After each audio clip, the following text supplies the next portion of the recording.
فقدت أبا، فقدت زوجة، فقدت زوجا، فقدت أحد أولادك، فقدت أموالك كلها، فقدت صحتك. احنا هذا الكلام نظري، لكن الوقت لما يكون شيء عملي من يصبر.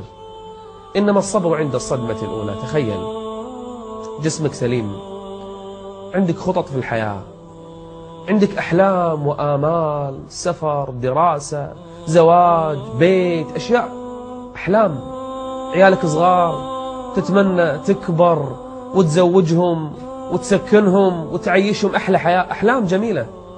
فجأة أصبت بوعكة، صداع، ألم في البطن، أي شيء. تخيل ذهبت إلى الطبيب، الطبيب تغير وجهه، قال لك راح نعمل تحاليل أخرى. تسأله ليش يا دكتور؟ أنا ما فيني شيء، صداع عادي، ألم عادي، يعني مسكن وأمشي. ما عليه اصبر شوي ويانا.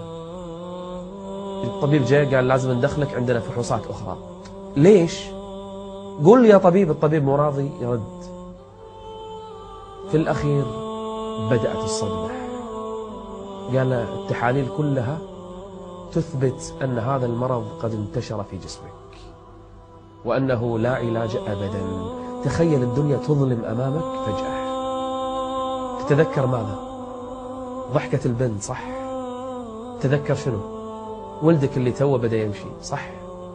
تتذكر من؟ زوجتك التي يمكن جاءت معك للطبيب، صح؟ تتذكر من؟ أمك العجوز التي لن تتحمل الخبر، صح؟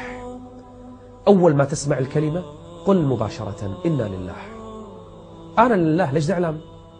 صحتك لله، مو لك أنت، فلوسك مو لك، أولادك ليسوا لك. إنا لله وإنا إليه راجعون. يعني الدنيا ما تنتهي، الحياة فيها خلاص، لا، في حياة ثانية. الحياة الحقيقية ليست في هذه الدنيا. وإنا إليه راجعون.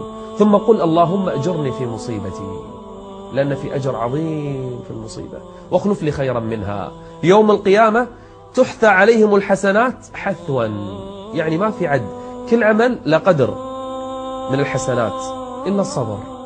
الصبر ليس له حد في الحسنات. تحثى لهم الحسنات حثوا، يأخذ ما يشاء من الحسنات، لأن شنو؟ الصبر في هذه الدنيا.